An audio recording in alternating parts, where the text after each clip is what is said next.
Meine lieben Roommates, herzlich willkommen zu einem Gutzel, einem kleinen Wochenend-Überraschungsbonbon. Folge 395,5. Wir machen jetzt immer mal wieder halbgares Zeug. Nicht eine volle Gästefolge, nicht eine volle Zeit, nur eine halbe Stunde maximal. Aber was sonst so passiert. Und ich habe am Mittwoch jemanden kennengelernt, der Englisch spricht. Und zwar Macklemore. Und deswegen ist er jetzt am Telefon. Hallo Ben. Hey Ben. What's up? Can I call you Ben, or do I call you Mac or Macklemore, or how do you want to? Yeah.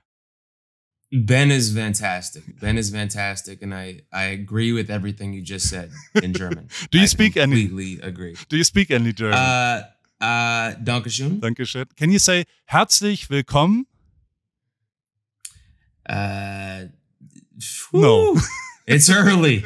It is early. German is hard too. It's a harsh language, right? You know what? It's a beautiful language. Let me try. Say it one more time, and then I'm going to try. Herzlich willkommen. Man, I can't say that, man. There's no way. Sort of. That's totally all right. So we did play golf together on Wednesday. You're back home. If you met a friend, what did you tell him? How was it? How was your Wednesday? Oh, my Wednesday was fantastic. We have a trophy, Paul. We have a trophy, man. And it's completely because you claim that you were a 20 handicap and you were really good with the putter. And we got a trophy, second place, which feels like first place. I have one question. There was one of the shots of the day was a 35, 40-foot putt over 2 breaks. You nailed. You put it in. Why is it not on social media? Is there did nobody film that? You know what? That comes back to my manager who filmed all of my bad shots and decided to not film when I actually made a putt. So, a lot of people that I talked to about that putt, and I'm glad that you said 35 or 40 feet because it was probably like 17, but it should just keep getting longer and longer as the years go on. He decided to not press record. So we have no proof, but you and I know. You and I know what happened. Our friend Jason, the Bachelor, his guy filmed everything. I mean, I was very proud of my joke. Whenever I'm not good in making jokes in English, but sometimes I hit it. And when I sent you the DM, just saying Jason's guy filmed it, I laughed a little bit. I was proud of that. I did too. That was a little fun. We played with Sergio Garcia. You talked a lot with him. He's like a legit superstar. Did you see he played very, very well in first round? You know what, Paul? I did see that. And I don't think that you and I should take full credit for him shooting 7 under, but I think that we probably should get most of that credit. I think that, you and Sergio had a great rapport. You loosened him up. You made him laugh. You took a lot of pictures of him, which at times was awkward. But, I think that you loosened him up, as did I, and he went out yesterday and just balled out of control. How did you end up over there? We just, because our listeners don't understand, why did we play golf together? There's a PGA Tour stop Thursday to Monday, and we got to play Wednesday as amateurs together with a pro, right? Yes. And was it planned? It was originally planned that you come to Germany, right? To the Munich tournament. I believe that is true. Yeah, we were gonna do that. Yeah, and then there was this thing called the coronavirus that ruined everything. But I don't really know how the BMW Championship Pro-Am came together, but it did, and it was funny. I saw you from far away because you were wearing my clothing company, Bogey Boys, and you were wearing the Dalmatian shirt, and we spotted you on the putting green from far away. And I met you the night before, but I didn't really get much time with you. And I saw you from far away, and I was very excited that one person on that golf course was wearing the clothing company, and sure enough, it was the person that I was playing with, which was you. Well, support is no mod. We say we don't. It's not a kill. I learned that in music actually, because working with a band, it's kind of a rule. Whoever I shot, whenever I shot covers or whatever, I ordered the album for the release day, the box even. I think that's what you should do if you work together. So I thought the least I can do is buy one of the very, very, very nice Dalmatiner shirts. I really like it. It was a little thick for 110 degrees and humidity of 80%. But what's a good product feature is if it's drenched in sweat, which it was, you don't see it, which is not the case with light blue trousers. I don't know if you're familiar with that. You know what? I am.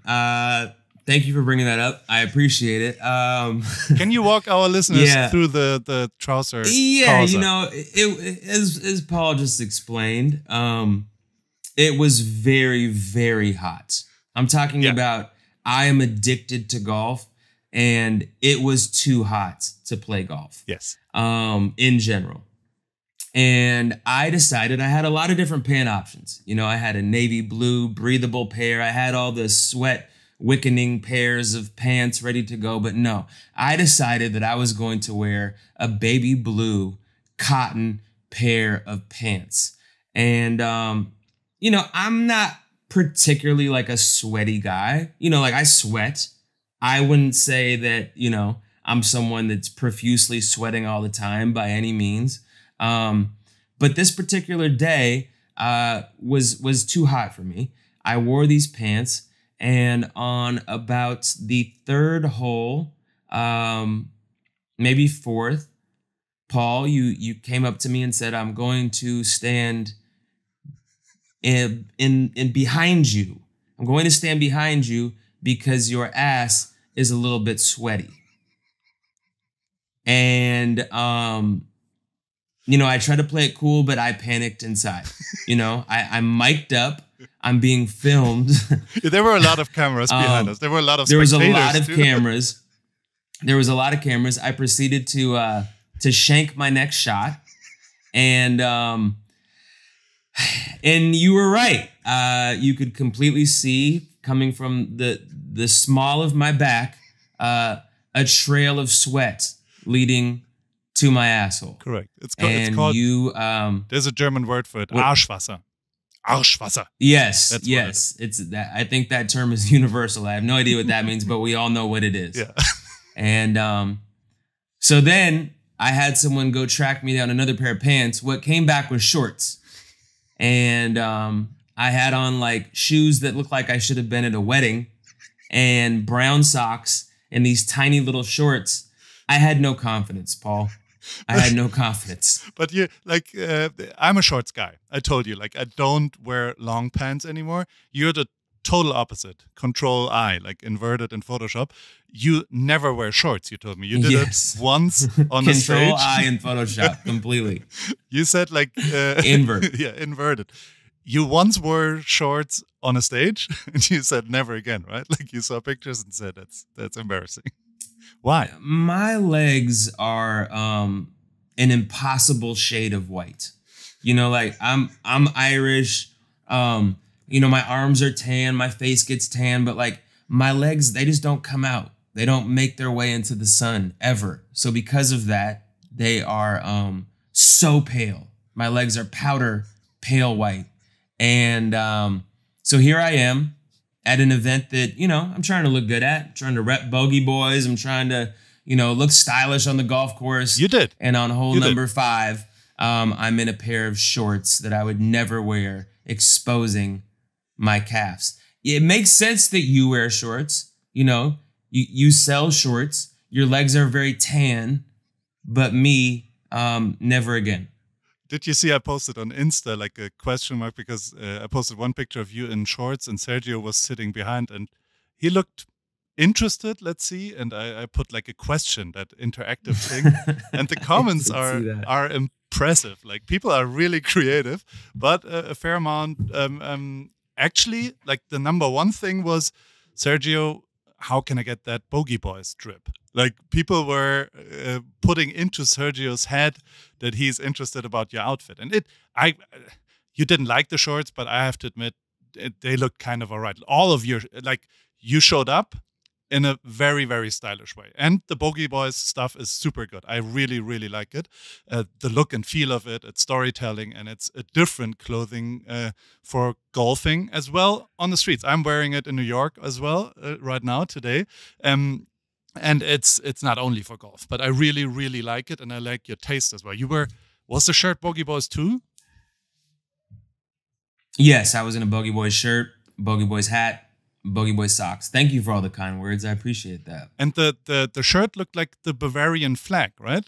Did you pick that on purpose? It did. You Just pointed that out. because the Bavarian car brand that sent us there, it's their kind of so you were aware of Bavarian heritage, let's say, and gave props to that, choosing that shirt. Very, very clever decision. But the shorts didn't make it long, right? 4 or 5 holes, and then you changed pants again. Am I remembering? Yes, they brought me another pair of pants. I had 3 outfit changes, and I was signing a couple things after the show for some kids, and one of the kids, he was maybe like 18, 19, and he said, "I really like the clothing line. You changed pants a lot today," and I explained to him it was because of my ass sweat, and he said, "Oh, I saw." So it was visible to not only you, Paul, but to other people watching. I have one question, because I constantly the podcast is called Alle Wege führen nach Ruhm, which means how to make it to the top. Fake it till you make it, a little bit, like because Yoko and I, my careers are very unusual, and we're talking about this a little bit. One of the best things that ever happened, my rapper guy, I told you about Materia, I once took him to a photography workshop, and the artist gave feedback being photographed. So you get photographed a lot as well. I'm not a photographer anymore, kind of told you, but still, I wonder, can you give me some general feedback? What did you think of me in the beginning, in the middle, after it? The weird, beardy, big German fellow of my. How did I come across? I want some feedback. What's bad? What's maybe okay? Well, I met you in the hotel lobby the night before, and if I'm being completely honest here, you picked Sergio Garcia as our golfing partner. Now, Sergio has a bit of a reputation, and it's probably stems from, years prior, but he has a bit of a temper on the golf course. At least he used to. That was the reputation. So I was a little bit frightened that we were going to be paired with someone that was super intense, angry, and potentially was going to end up yelling at me for hitting horrible golf shots. So we didn't start out strong, Paul. Yeah, I was like, I can't believe this dude picked Sergio Garcia.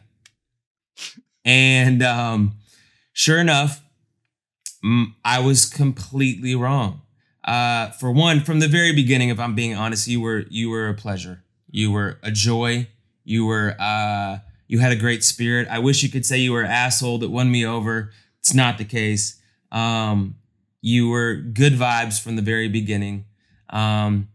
You told me that you were worse at golf than me, which I don't know if is the case, but it made me feel better about myself. And we had a fantastic time. And Sergio Garcia is the homie. I love that guy. Yeah. He helped us read putts all day, had a great sense of humor. We had fun. So all around, I think that our group was really strong. And you got funnier and funnier as you continued to drink beers. I don't know if you got better at golf, but you definitely drank beer, and the humor continued throughout the day. The shirt was sweaty as well. Yeah. I didn't look as much as at your asshole as you looked at mine, but your shirt was sweaty, and you were a joy. Yeah, it was a great. Thank you very much for those kind words. And I got to give that back. Like, it was, you needed like 1-2 holes to warm up, which is probably the first 2 songs on stage 2, right? Like you need a little bit to see your audience and what's happening. And honestly, I was terrified on tee number 1 because all the people watching and they introduce us and nobody really like. And then I hit the first shot straight up left in the woods, gone ball. You do the same. Your first shot was horrible too. I completely followed you. But playing the style we played, meaning we only choose one ball off the tee. We had Jason, the bachelor, in our team, which you made a couple of very, very good jokes about women on the way on the golf course whenever they were a little bit more interested into Jason than into us. We can say that, right? I would agree. Yeah, and I would agree. And you constantly beautiful man. And you constantly asked him like, "Are you Bachelor Nation too?" Is that an expression? Is there a Bachelor Nation? Yes. Oh my God. Yes, there is a Bachelor Nation. I am not like a tenured Bachelor follower. I got hip to the Bachelor maybe a year or two ago, but there is a Bachelor Nation. And, it's funny because after we played the whole round, I think it was sometime yesterday, I realized that I have seen Jason on TV before. So I wasn't as familiar with him because I don't go that far back. I think he was 3 years ago on The Bachelorette. But again, great guy. Love that dude. He was super nice. He was like he's the German audience. It's the American Paul Janke. There's just the Bachelor in Germany, sort of. So he's very handsome, very good looking. A little gigolo-ish. Do you know what a gigolo is? That expression? Absolutely. Yeah. Okay. He's definitely gigolo-ish. Yeah, absolutely. But he played insanely good, and he saved us 500 times. Because to be honest, you said I played well. I did, but only 18 shots over the day out of 100, and the other 91 or 92 were horrible. But the way we played, it didn't matter because we were insanely good as a team. Whenever I failed, you came around, or Sergio came around, or Jason came around. So one person always played a birdie, and we ended up 20 under in 18. We played eagles. That was my highlight was hole 2. I'm playing an eagle. I could go home. I was like, okay, that's it. I'm gone. You're done. good. I don't need to do anything else, and that helped me a lot. How was it for you to play golf with an audience? Because you're used to 180,000 people in the stadium tours, but you're legit used to large crowds. How does it feel if let's say 50, 60, 70 people, how many followed us, if they watch your golf swing? Is that more terrifying? I've played in a couple pro-ams at this point, and it's not as nerve-wracking as I would have thought it was. People are just excited to see you out there, and when you suck, you eventually pick your ball up and you keep going. I mean, there's such little pressure at these type of events in terms of the format in general. It's not as bad. I mean, I wasn't even really as horrible as my first shot was. I wasn't even really nervous on the first tee. I sometimes get more nervous just playing by myself, trying to go shoot for a low score. So it wasn't too bad. You're not exactly a fast player. Did you ever get in trouble for taking your time? Well, Paul, thank you for that.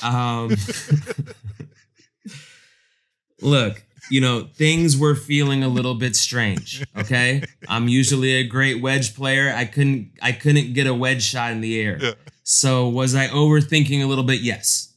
Was there a leaf, attached to my shoe at one point? Absolutely. I got that leaf off. There's slower players. There's faster players. I like to think of myself as somewhere in the middle. Am I Sergio Garcia fast? No. Yeah.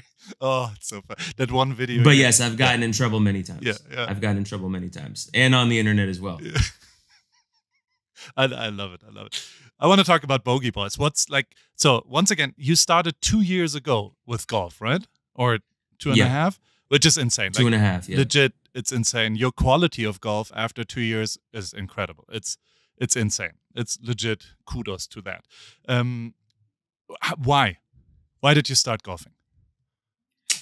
I randomly got dragged out onto a golf course in Hawaii, and thought that I was going to hate it. And I ended up hitting a 5-iron out of the sand, and I pured it, just smacked the 5-iron, and immediately my addictive personality kicked in, and I was like, I want that feeling again. Yeah. And that feeling has not stopped. I mean, I literally wake up every day and I just want to play golf.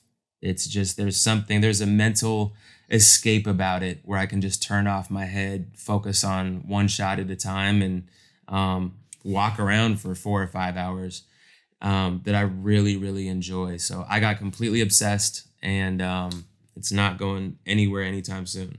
And then you started clothing straight away. Was that clear, or did you? So Bogey Boys is a legit clothing golf brand. And when did that start? And why? It started relatively shortly after. I mean, I was going into pro shops looking for golf clothes, and I was like, these clothes are so boring. Yeah, it's the same. Like, you can get your black shirt, or your blue shirt, or your gray shirt. It just all felt so similar. And I've always loved fashion. I've always, loved design, and had a big part in my own merch design forever. And flyers and posters and music videos, like the visual part is something that I love in terms of what I get to do for a living. And, but I've never been able to really wear my own merch. I don't want to wear a shirt that says Macklemore.